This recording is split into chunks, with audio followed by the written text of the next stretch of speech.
Wonder Woman!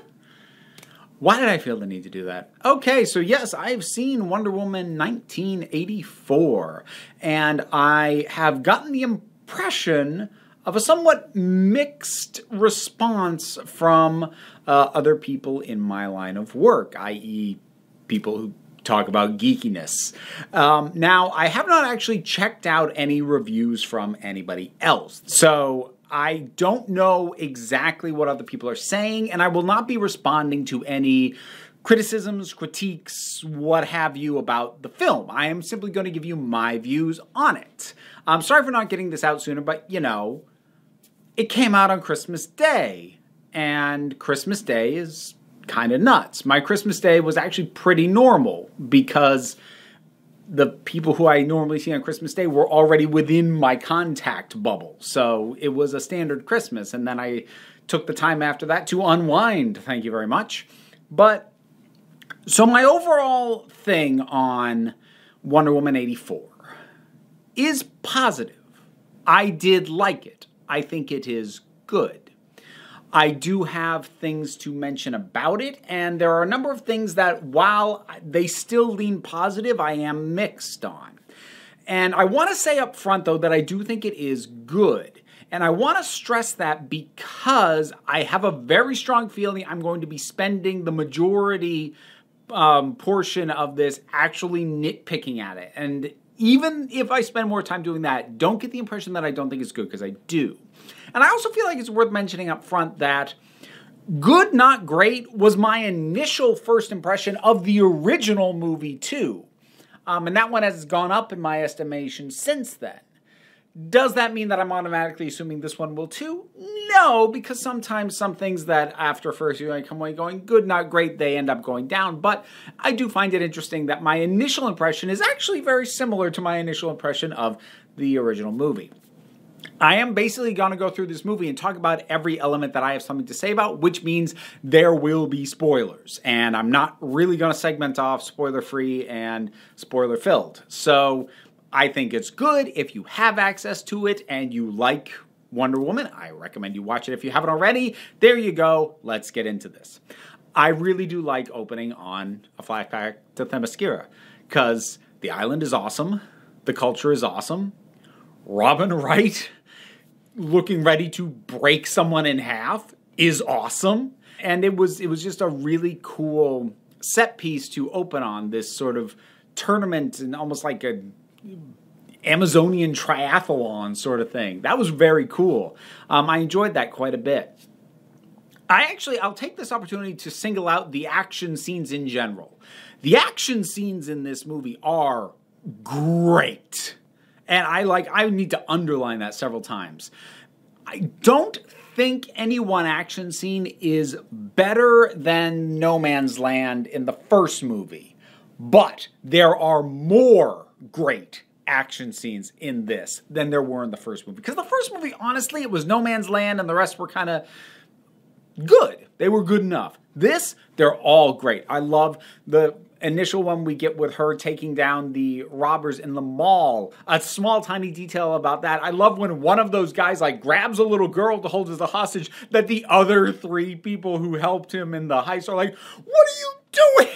And they all they're all yelling. I'm like, "No!" I kind of enjoyed that as a little touch.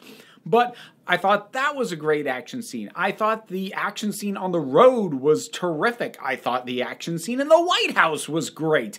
I thought, honestly, even the fight with Barbara was pretty good. Probably the lesser. It would have been nice to have had the final action scene there be one of the stronger ones. But you know what? I'm okay with that. They were all really good. Part of what I really liked about them is they were very visually inventive.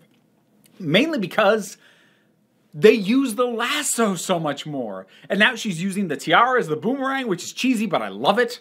And I love the use of the lasso and how many ways that it gets used, and it gives her action scenes so much of a different flavor than that sword and the shield did in the first one. And don't get me wrong, they were used well, but this is so much more unique and so much more interesting.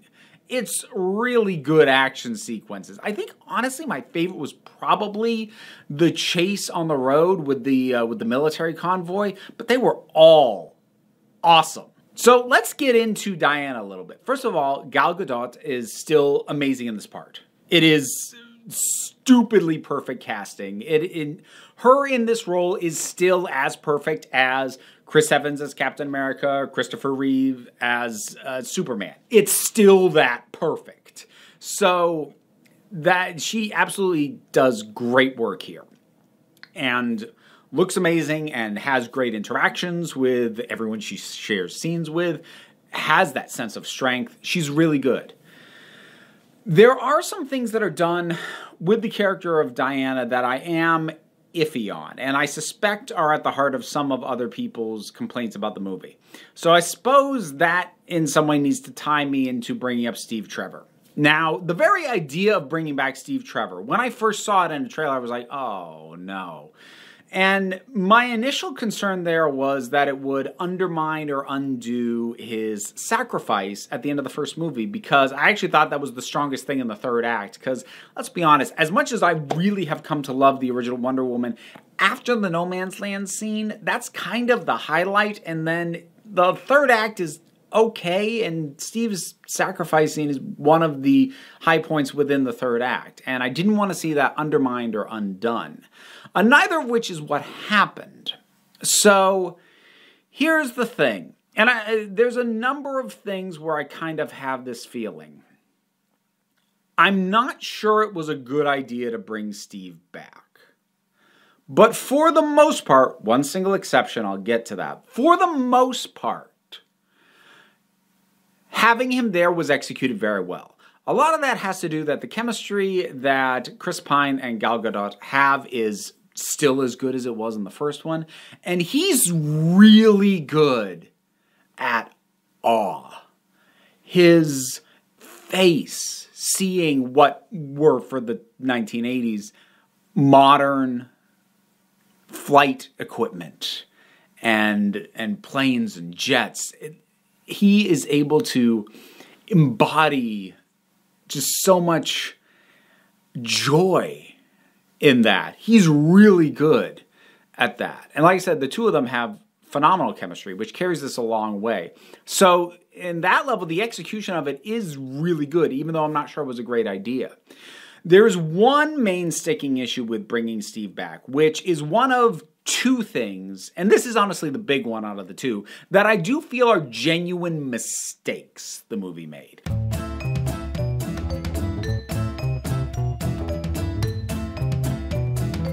Because there are some things, like I said, with just the idea of bringing Steve back, that I'm like, I'm a little up and down on, but ultimately lean positive. There are two things that I think are flat out mistakes, and one of them does tie to Steve. Now, here's the thing. Initially, I found myself wondering, am I okay with how, for lack of a better term, hung up on Steve Diana is still at this point, like 70 years after he's died. And here's the conclusion I came to. I would have been okay if the angle the movie had taken was, because she didn't have proper closure with him before, him coming, she did still have a wish to have that. So that could have still set off the wishing stone thing and brought him back. And having him back would have dredged everything back up. I can buy that. Because no matter how long it's been, no matter how much you think you are over one of your exes, if the time with them meant that much, seeing them again brings it back up. I buy that. I can roll with that. Problem is, that's not the angle the movie took. Because we have the cutaways to, early on before Steve's even back, she still has his watch. Not just as a keepsake, it's on her mantle. And we see this image of her at Trevor Ranch, which presumably she owned and named after him. And those details give the impression that she never got over him in the intervening time. And that is a mistake. Having her feel these feelings again now that he's back, I don't think that's an error. I think that's okay. And even having her emotional journey have to be about letting him go again in a situation where she basically has agency in it when she kind of didn't before. That's all okay, to me, at least. But the fact that we have these little things that indicate that he has been on her mind almost continually since he died, and she's never really gotten over that. No, that degree of hang-up, I feel like that weakens the character in terms of her having her own life and her own existence in the world of men outside of this one man. He is her hook in to the world of men as she knows it. I get that. But since then, she needs to have built something else outside of missing him. And you don't get the impression that that happened, which is disappointing. Let's talk about Barbara, Cheetah, which is another thing where part of me goes, did that need to be there? I'm not sure it was a bad idea to have her, but I'm also not sure she was necessary. My impression was that the reason she was going to be there was to give Diana a physical foe because Max Lord wasn't going to be able to test her in that way. But the thing is, her final confrontation with Max, even though it wasn't a fight, was still clearly physically taxing on her. So I don't really know what Barbara being here adds that isn't already there in some other form. That having been said, I think the character's pretty well done. And understand, I don't like Kristen Wiig. This is, I think, now the first and possibly only part I've seen her in where I'm like, that's a good fit. She did well in that role. And she got off to a rocky start with me. Now, I don't know enough about this particular incarnation of Cheetah, or really any of the incarnations of Cheetah, to know if her kind of more mousy personality at the start is comic accurate. I don't know if that's the case. I don't know enough about the character pre-transformation to know that. But I will say I got the impression that they decided to recycle the Batman Returns Selina Kyle pre-Catwoman thing. It's what it felt like. Again, it may actually be accurate to the comics. I don't know, but that's still the impression I was left. And that front end of what I was a little, but then she started interacting with Diana and she actually had good, solid chemistry with her. And she actually gave pretty good intimidation when she started to feel the power that was being granted to her from the wish that she made. And they also do a very good job of connecting her to Max without making her his lackey, which was something else I was afraid of. Because when he showed up and she was like flirty with him and they kind of started making out, and I'm like, oh, he's just going to manipulate her into doing what he wants, and she's not going to have a lot of, she'll be tricked into it or whatever. But that's not the case. She has agency in the decisions that she makes. And the reason she reconnects with Max at the end is because she realized she basically needs to protect Max to keep what she has. She is self-serving. It is self-interest. It is agency and decisions she's making for and about herself, even though it ties her to this other villain. So as far as two villains in one superhero movie go, the way that they have been connected is better than most. I still do wonder how much she actually adds and is required. But she's not a bad element. She's not a detriment. I just wonder if there was something that could have been done to make her feel more integral than she is. Because she's not disposable, but I do feel like she is removable without actually impacting the plot all that much. So Max Lord. Max Lord is another character who I know but don't know exceptionally well. But this is very clearly Max Lord pushed through the lens of 80s greed and Donald Trump. It's not subtle. He erects a giant wall. Granted, it's not for him, it's for somebody else, but like, it ain't subtle. And Here's the thing. I'm actually totally okay with that. I had someone on Twitter bring up the fact that I really had a lot of problems with the Trump analog character played by Chris Noth in the Doctor Who episode Arachnids in the UK. What I hated about him there, though, is there was absolutely no reason for that character to be like that and to exist in that story. He added nothing, and I just found the performance was over the top and hammy, and there was no reason for him to be there. Max Lord, I may have questioned Barbara's presence a little, but Max Lord, no. What he is about, this guy's whole, I can always have more. And that then giving him the power to grant wishes, like somebody like that is the perfect embodiment for this kind of threat, this kind of story. So I actually don't have a problem with them injecting Trumpy qualities with him, because if you're thinking 80s possibly con artisty businessman, Donald Trump is a good template to work off of. So, and Pedro Pascal gave a great performance. I thought he did it very, very well. But he is also a character where they did the one other thing that I'm thinking that you just flat out shouldn't have done that. Because like I said, I've been having the things where I'm like, I'm not sure if you should have done that, but you did it pretty well. This, I'm like, And it sounds like a small thing. But it threw me off as soon as it happened, and I found myself thinking about it a lot. And it's during his climactic scene with Diana, and we get the flashbacks to him as a child. Those shouldn't be there. Those shouldn't be there for a couple of reasons, mainly having to do with them not being necessary and failing to tie into how he is actually going to be redeemed. So, at first I wondered, do I have a problem with this character actually being redeemed in the first place?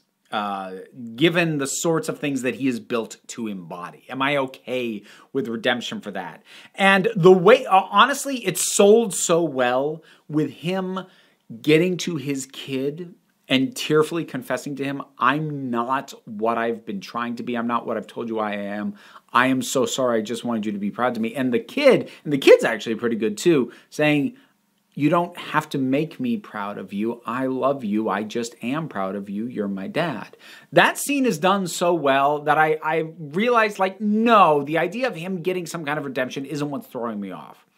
What threw me off was, first of all, we don't need flashbacks to him as a kid to see how rough his childhood was. We don't need to see that because he is motivated by one of the most basic things we all understand, greed. Greed needs no origin story.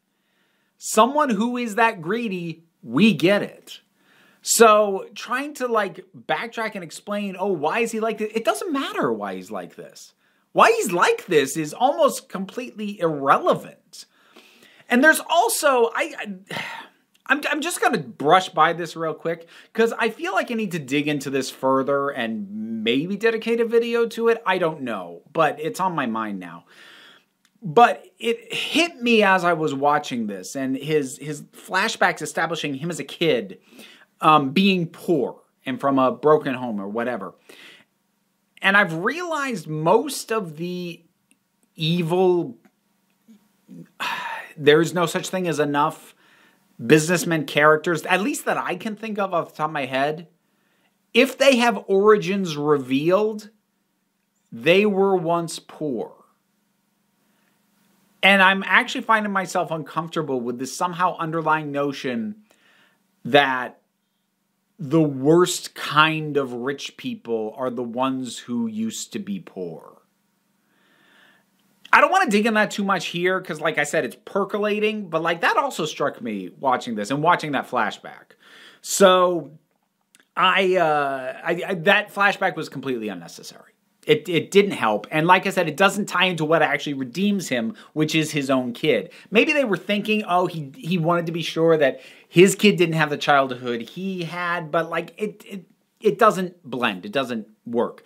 All they really needed to do was have flashes of his own kid, because that's what he leaves to go and reconnect with and renounces his wish for. So that moment just shouldn't have been there. But again, for the most part, I thought this was pretty good. I thought there were elements that were great. Even most of the things that I'm like iffy on, I still think were well done, with the two main exceptions that I mentioned. Those being Diana never appearing to never have gotten over Steve, which does taint the Steve material a little bit, but I feel like is the heart of why there's an issue at all, and that one flashback. Other than that, I think everything else is pretty solid and pretty well pulled together. It does feel a little long. I wonder if there could have been some streamlining in terms of tightening up the themes a little bit, but I also kind of wondered that about the first one. So there's that again. And the mid-credit scene is great. If you missed that, you did yourself a disservice. That's great. That was just awesome. So yeah, obviously I had notes, I had nitpicks, but this was good. I'm really glad I saw it. Wonder Woman 1984. Did you see it? What did you think about it? Whatever your thoughts are, drop something down in the comments. Let's talk about it. Like, share, subscribe. I have a Patreon, which is how I'm able to afford to do this at all and to afford things like HBO Max, which allow me to watch it and give my thoughts on it. If you are able to lend your assistance in any amount, that is a big help. But even if you're not, the things I mentioned before all help. And even if you can't do that, you know what? Don't worry about it. Take a relaxed attitude around here. So just come on back next time you need a break.